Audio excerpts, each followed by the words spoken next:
அனைவருக்கும் வணக்கம். நான் பிரபாகர் ஜோதிடர். ஓம் சிவாய நமக. சிவசக்தி திருச்சிற்றம்பலம்.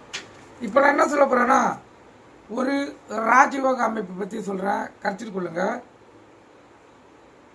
ஒரு ஜாதகர் சர லக்கணமாகி பிறந்து, சர லக்கணம்னா மேசம், கடகம், துலாம், மகரம், அந்த லக்கணத்தில் பிறந்து அம்ச லக்கணத்தில் அந்த லக்னாதிபதி சுப ராசியில் சுப வீட்டில் இருக்க அந்த சர லக்ன அதிபதி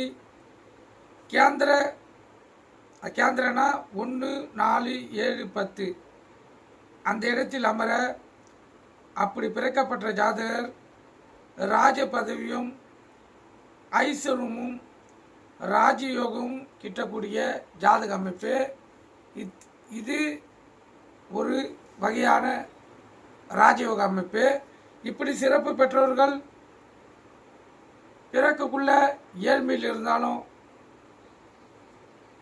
இவங்க தன்னுடைய உழைப்பின் மூலமும் அதிர்ஷ்டத்தின் மூலமும் உயர்ந்த பதவியை அடைவாங்க. இந்த அமைப்பு அரசியல்வாதிகளும்